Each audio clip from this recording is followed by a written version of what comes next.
we have Matt or whatever. Yeah. And then today's like, Matt, I can't do it. I've got my Scottish accent. You went right into I can't do it. I can't do it. I can't make it today. Have mercy on us all. Did I screw that up? And you can get Listen Up for only $14.99. Hey, welcome back. Oh, thank you. Did you notice I was gone? I did. There was a void. Well, yeah, I feel kind of bad. I feel kind of bad. Thank you. Jeff is joining me today because Matt is just, the world traveler. He is. I can't speak. Yeah, you're in Scotland. I feel like I've been gone for 2 months. Feels like a long time. Which is almost the case. We took a group to Greece. I think we may have caught up on that before. I don't even know what day it is today. Yeah. I'm still a little jet lagged from. And then we had General Conference, which we did some debrief on that. But then I turned around and left the 22nd or 21st of May. And just got back like Friday night at 11 p.m. this past week. Went to Scotland. Awesome. Tell me about that. Awesome. That's wicked. So, Colin Powers and Sarah Gray. Colin grew up here at this church at Chapelwood. Okay. His parents, Brad and Kelly.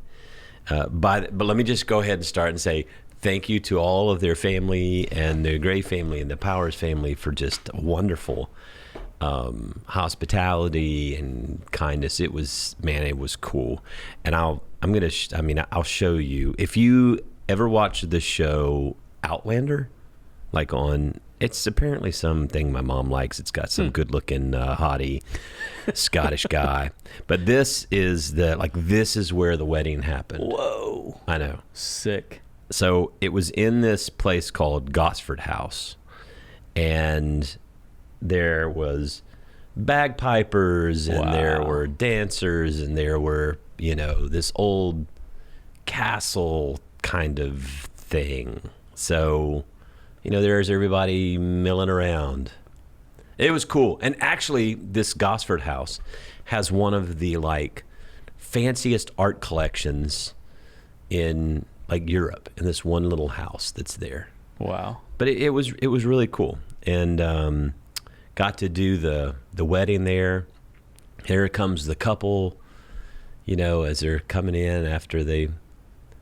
It was just really neat. So what? But here's the interesting story behind all this. So Colin grew up here, and when he was about, 16. Or so, he was a really good tennis player, so he moved to this tennis academy in Florida, kind of like these athletes do, like IMG Academy. I think it's what it is now. And because he wanted to become a professional tennis player, so he went through all of this, and he became a professional tennis player, and he toured and played, and I'd never saw him play Federer or Nadal or Djokovic, so I don't know what his level was. But I know he lived overseas in the Netherlands. He lived in different places. And he finally decided he was going to retire at the, the ripe old age of 23, 22, 23.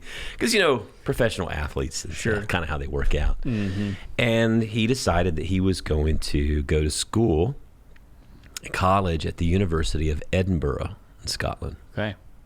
Because, why wouldn't you? Why not? if you live in Europe, why wouldn't you? And so he went there, and that's where he met Sarah. Okay.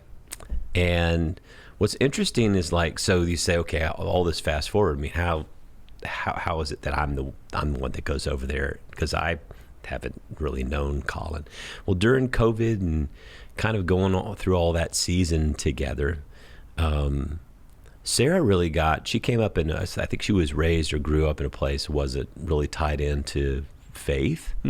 And so they started watching Chapelwood online and kind of grew in their faith. She had he kind of recaptured some parts of his faith and upbringing. She kind of recaptured her faith, and that just became a very important part of their relationship. Wow. It was their faith, but also uniquely connected to Chapelwood. And here they are in Edinburgh. So if you're ever, now I don't know if they watch live while we're streaming because there's 6 hours the difference, but they would watch the recordings each week. And so it just was funny. Colin's mom emailed me like a year or so ago and said, "Hey, I know this is a lot to ask, and I totally understand if you said no, but you meant a lot to Colin and Sarah, and just wondering if you would come to Scotland to do their wedding." And I was like, "Let me think about it." Yes, yes. Let me think about it. So that's what you do. It's Of course. you just go. But I think it was really cool that they were, here I am, so honored to be able to go and do this, and they were so honored that I came and did it. It's like, if you've ever been in one of those situations, like, no, me, no, me, no, I'm honored, no, I'm more honored, but it was really fun. And then we did that. It was over in a place called North Berwick, which is just east on the coast of outside of Edinburgh. Okay. And then we stayed for a few extra days and toured Edinburgh. We did kind of learned a lot of things and saw a lot of things.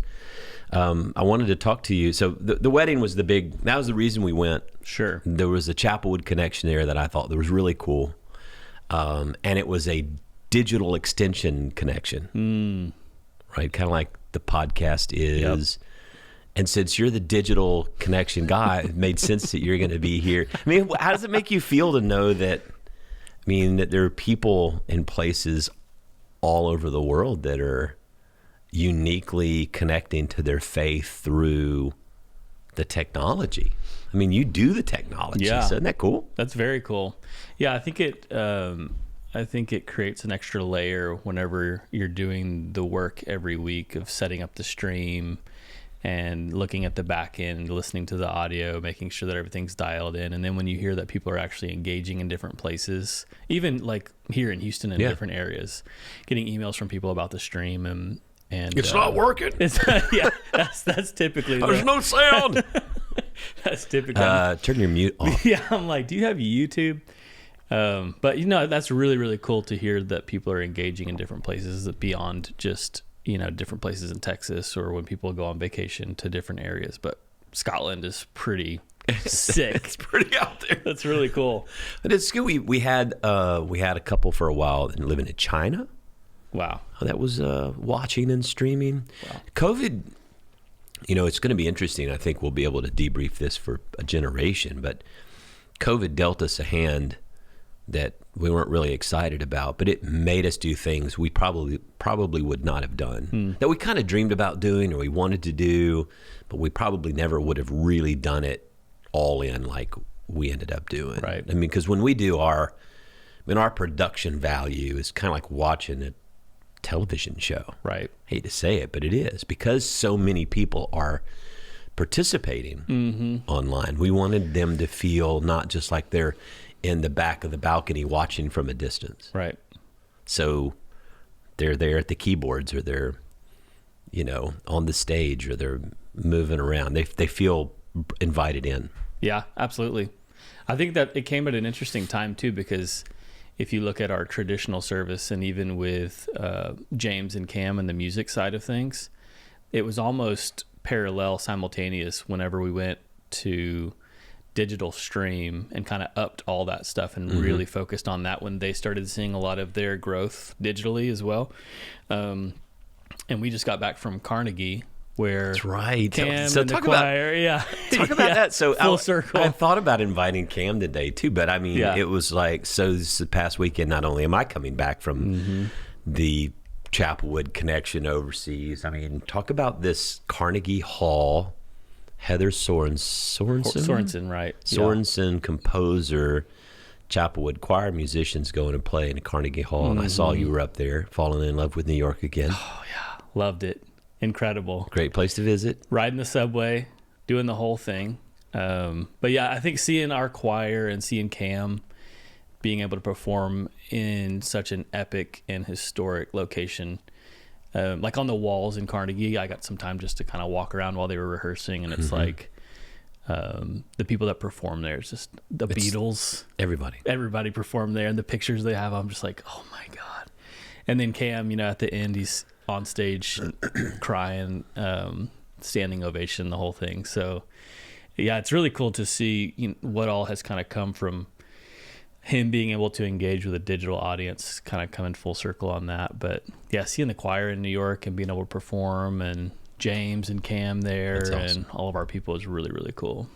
And that goes to the sort of the greater digital ministry, because Cameron Cody has now a digital platform page. He has thousands upon thousands of people, and they play on weekday nights, and he shares, and the same with James Kelly. Yeah. So both of our musicians, and now all of this is tied into Chapelwood, the things that they're participating in are being produced, are going out through their channels, coming up through our channels. And I've found that there are people who are watching us live every week. Live Sunday morning live, coming to you live from Houston, Texas. These people are watching live in real time, and there are as many people watching live in the moment as are in the room. Right. So I always have to tell people when they say, well, it's not as many people in here that used to be. I was like, overall, there's more people watching than used to be. It's different now. Right. I would say your local folks have gotten really comfortable with watching online and coming less frequently. Sure. But man, the audience all over the United States is just, it's amazing. Right. Yeah. The emails we get, and comments.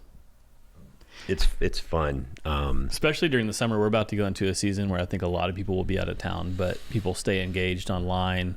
People volunteer. Food Bank and Summit and VBS and the Chapelwood camp is going on right now. So you see the volunteer base, and people are plugged into the community, even though they may not be here in person every single Sunday. They do. I think if you were going to say, in the old days, you used to base kind of a vitality off of how many butts are in the pews on Sunday morning. Now you realize that number is not indicative of, say, like you said, like when the volunteer turn, like I'm coming up from downstairs at Camp Chapelwood, and I'm seeing all these young people, all these kids, and all these, like, wow, there's everybody turning out for this camp. Right. Or Summit. I mean, they'll have 200-300 people that'll show up for this thing. Right. So yeah, I mean, so these people are still plugged in. It's just a different way of being plugged in. I think that's going to be that's constantly the challenge of the church going forward in a more digital, TikTok-y, reels-based reality. Right. Absolutely. Yeah, I find that a lot too when we're distributing content, even from the podcast, where one podcast can yield like 20 pieces of 1 minute content that goes out, and some of those hit like we've seen before, and it'll get 2 million views on a small piece of content, or 10,000 or 50,000. Those are the things I say. Yeah, exactly. That's all that I clip. All that I clip. No, usually it's a clip of somebody else that we stole, and we were just responding to it like some real person.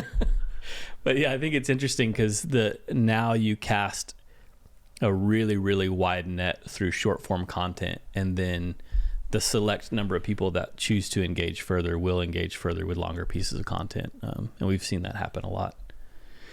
So a couple other things I wanted to just share with you. I thought the digital connection there was really cool. I think the fact that the connection happened because of the connectivity to Chapelwood, because of the digital ministry, because of that they're part of this church even though they live 4,300 miles away, right, is really interesting. And there were actually other people there from either Chapelwood or Houston or places that watched someone else from the Northeast. It's like, oh yeah, I'm connected to their family and I watch too. That's cool. It's just really interesting. And it makes you think too, when you're there on Sunday morning, you really have to kind of be aware that there's people in the room, but how are we making sure that we are talking to the people that are not in the room so that they feel like, hey, we know you're there. We know you're with us. Right. That's not always easy because you're just always focused so much on what's in front of you. Does that affect the way that you deliver a message, or is that in the back of your mind sometimes when you're preparing or presenting? I don't know. I mean, I don't think so. Because preaching is such an interactive. I mean, it was so different during COVID when there was no one in the room. You're going right to the camera. It's like TV studio. Yeah. I mean, you're looking right at the camera. Which you happen to be good at, so it worked out. I'm good at that. Some people aren't good at it. Some people are not good at You that. happen to be really good at it, so it was relatively easy. No, but I mean, it was interesting to learn to just like and there's no one else. We actually had like some staff people would come sit like back behind the camera. Right. I forgot about that. Yeah, just to have like a human in the room. Mm-hmm. That's right. But yeah, those were interesting days, and I think that's very different because you're not the thing about preaching or public speaking is you're feeding off the interaction to people. Like you can tell when something flops. Like you tell a joke and it's like, wow, everybody's okay, good, I get it. That Everyone's waking up still. I should have left that one in the study. And it's like even on Sunday mornings, it's like a joke that might be really funny at 9:45, 11:15 is like, yeah. It's just the room. It's like who's in the room, right? And so I think that's different. But now that there are people back in the room, I think it's hard. You have to be really intentional to kind of remember to talk to the people in the camera now and again, right? Because that's just not naturally what you do when there's people in front of you. It's like you're here, I'm talking to you, and then there's a camera, right? I'm not really talking to the people in the camera, right?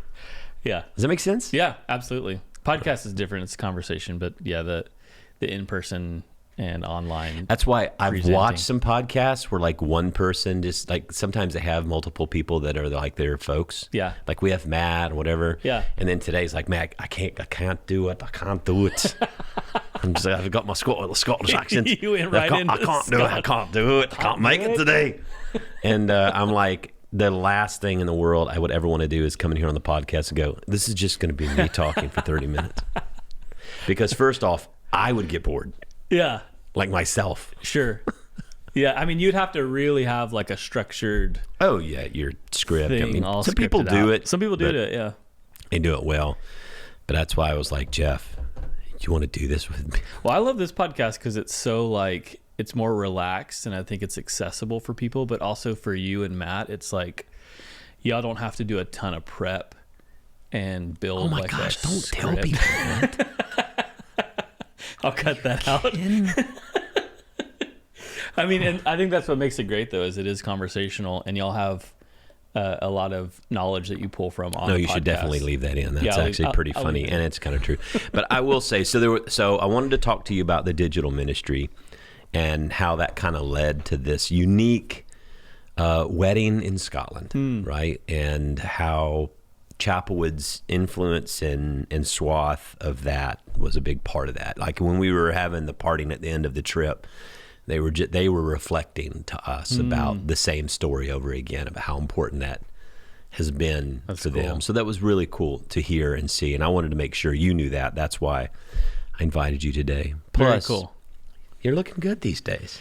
I'm trying. I gotta get you on camera more. I walked like 10 miles a day in New York.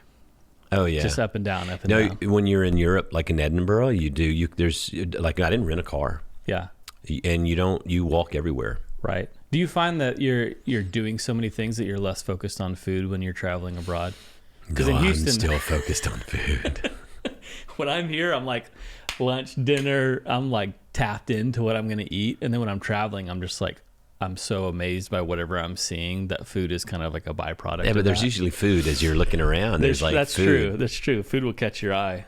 Oh my gosh, there's like and there's lots of pubs. Like what's the Scottish fish and chips? Fish and chips. They do. Yeah, like English breakfast is like eggs and some like Canadian bacon. They call it bacon, and some little bangers, little sausages. Right. But then they have haggis, which looks like a little round sausage or blood sausage. And so that's your English. I mean, that's your like Scottish breakfast. Right. And then, we had a lot of fish and chips. Okay. Edinburgh is a very modern, like they've got everything. Okay. But I say that it's not like Houston. I mean, after a while, you're like, okay, they have steak, they have a couple Italian restaurants. Okay. And then they got pubs. Okay. Fun. Like English, British food, which is shepherd's pie and bangers and mash and, fish and chips. Not Fish a and lot chips of are good veggies over there. though. Mushy peas. You can drink your vegetables. No, it's a real thing.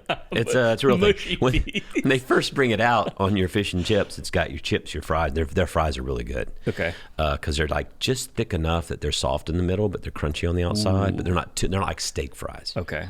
Right, but they're not the shoestring fries. Right. Mushy peas are like they're kind of like green peas. Okay. But they take them dry and they whatever they just mush them up. It's just mushy green peas. It's like English peas all mushed up. Okay. I thought it was guacamole. I mean, when they brought it out, We're missing the it's chips like over here. guacamole. It's like no, it's mushy peas. Apparently, that's a British thing. I don't know. And you did your undergrad in history, right? Yes. So was there anything historically in Edinburgh that you really wanted to see, or in like the surrounding areas? So I most of my stuff was Middle East history. Okay. But I did have some classes on like Reformation or, like in England. I know enough about that to be dangerous. But I do know what's interesting about the history is Scotland has this long, profound history. Everybody thinks just like England, right? But there's this whole kind of tension going on between the two of them. Right. And it kind of comes to a head with Queen Elizabeth and Mary, Queen of Scots, Bloody Mary. And Okay. Queen Elizabeth has no children. And so actually Queen Elizabeth and Mary, Queen of Scots are cousins. And Queen Elizabeth is threatened by Mary, Queen of Scots, who wants to take over. She's Catholic. This whole Catholic Protestant thing was a big deal back then. Right. And so Mary, Queen of Scots has her son, James the Sixth of Scotland. He will be the sixth king of Scotland. But when Elizabeth dies, she has no heirs. And so she took Mary, Queen of Scots, and imprisoned her and had her killed. But then Queen Elizabeth died with no heirs. And guess who got to be king? Mary, Queen of Scots' son, James. Wow. Who is James VI of Scotland, who becomes James the First of the United Kingdom. Wow. Over England and Scotland. Wow. So Mary, she got the last laugh on that one. Her boy. And is that like pre-Braveheart, post-Braveheart era? William If you're- Wallace. William Wallace? Yeah, all that Scottish independence. I think it was before that. Okay. I think so. Because then you're getting Interesting. into all the Scottish, English Right. kind of warfare stuff. Really interesting. Yeah. Okay. Some great movies on that. Yeah. I mean, the period pieces and stuff is really cool. Very cool. So two things stood out to me. One, and I shared on a post, was we went to, and I think I have a picture on my photo album somewhere, but we went to Holyrood Palace. Holyrood. So Holyrood Palace is the palace in Scotland for the monarchy. Okay. Okay, so the Scottish kings were there, and once you have the British kings, then they're there as well. So this is the side of it, and this building straight ahead is the Abbey, Holyrood. So this is Holyrood Abbey, and that for people who are not watching on YouTube, it's this beautiful old ancient thing. Wow. It used to be a covered church. Okay. It used to be inside. Okay. But what happened was it was built or started in 1128. Think about how old we think things are old here if it's like 100 years Right. old. Right. 1128. God, that's insane. All right, so that's not quite 1,000 years ago, but almost 1,000 years ago. Wow. They started this, and it was by King David, who the first of Scotland, right? And so he creates this church, Catholic church, it's the only church there is, right? And there's this abbey, and over the next 400 years, it becomes one of the most significant abbey monasteries in all of Europe. Wow. It was at its height.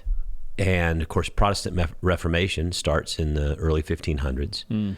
And less than a generation, less than a short time later, as the Protestants rise up in Scotland, they lay siege to the castle, lay siege to the Catholic monarch, laid siege to the abbey, destroy the abbey. So the thing that was kind of interesting to me in thinking about where we are today is here you have this church that in the year 1500 was one of the most significant churches, abbeys, monasteries in all of Europe. What took it down? What destroyed it? Christians. Wow. Other Christians. Wow. They just happened to be Protestants, not Catholics. Right. And I was reflecting a lot on that, thinking about the world we live in today and how Christians go against Christians because of we disagree or we Right. interpret things differently. That's what happened here. But the fact that they basically had to destroy this place, so they never rebuilt it. The walls are still there. So it's still there, but the roof is gone. They kind of and then there's all these tombs underneath. Wow. Yeah, the whole floor is a bunch of tombs. But this is it. It's beautiful. They still do some things there outside, but it's just it's kind of ruins. And it was just it was one of the things to me that I kind of sat. It was, there's so much to take in historically, or all these things you see, but I sat there and I was kind of like, wow. Here is Christian on Christian violence, Right. that destroys this place, and which then leads to kind of my last reflection or thought, or maybe it's last. Who knows? We might just go on all day. And that is, so many people nowadays, especially church people, think that the enemy that's destroying Christianity is the secular world, the secular world, Right. right? The wokeness. The liberals, Right. the whatever, they're coming to get us. They're grooming our children. The schools, government, whatever out there, right? I'm starting to think that what delegitimizes Christianity is not that, but it's Christianity itself. Right. When we lose our way, and when we start adopting the techniques and the warfare and the practices of the world Right. to deal with our disagreements, I think that's what delegitimizes us. I think that's what causes us to lose influence. Right. Which then led to my last little thought here is, this struck me walking around Edinburgh, these beautiful churches from like 1820, 1760, Newtown. So there's Newtown and Old Town. Newtown was built in the 18th century, Okay. like in the 1700s. Okay. So that's new, right? In Edinburgh. But I've coming across, walking up, down, and there's all these churches, right? And these churches are now not churches anymore. They're repurposed. Wow. These gorgeous buildings. I wish I could pick this up and bring it over here. So here's one. This church is used to be Martyrs Reformed Presbyterian Church, originally built in 1859. Now it is the Frankenstein Pub. That beautiful church. Beautiful church. So it advertises itself as the original horror pub in the church. We walked right by that, and I saw it said Frankenstein. It's on like one of the main roads there, and I saw it, and I was like, oh, that looks like a church. It was a Pentecostal Look at this church. I have a picture of this church online. This is a church built in 1848. It was the New North Free Church. And it was known for its ministry to students. Now it is the Bedlam Theater. It is literally a theater. I saw it when we were walking around a corner, and I saw this church, and it had the big red door, and on the top it said Bedlam. And I took a picture of it. I was like, I wonder what church is called Bedlam. Then I started realizing these are not churches anymore. Wow. Now, this one is right across from Holyrood Palace. And it's now a gift shop. It sells the Queen stuff. Wow. Oh, now here's another interesting thing. All of these churches, so guess who allowed these churches to be used as these gift shops and pubs? Who? The Queen. Wow. The Queen has to give permission for the churches to be used in this way. Wow. So the Queen signed off on this stuff. Okay. Here's another, it's an art gallery. Wow. that was a church. Wow. Look at this church. That thing is massive. It's got food trucks in the front. it's look.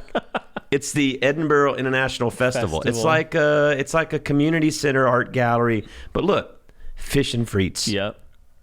Wow. Right there in the Royal Mile. Wow. Look how gorgeous this church is. Beautiful. And this church you can actually see all over the Royal Mile. And when you look at like that church, you can see the red in it. When you walk up to the divinity school at St. Edinburgh, the University of Edinburgh Divinity School, you can see that church from its spires over the top of everything. See, look at that. It just towers over everything. So cool. And yet, it's a bar. Hey, you know any good bars around here? Yeah, you see that big looking church over there? Presbyterian. They got a great Guinness. Fish and chips are great at that place. Yeah, so I mean, fascinating. Those were kind of the things, and I thought, it made me reflect also, because the first thing people would say probably is like, well, you know why that church became a bar, don't you? Because of liberals. It's like, no, because of the Christians. Right. Right. It was the Christians that did that.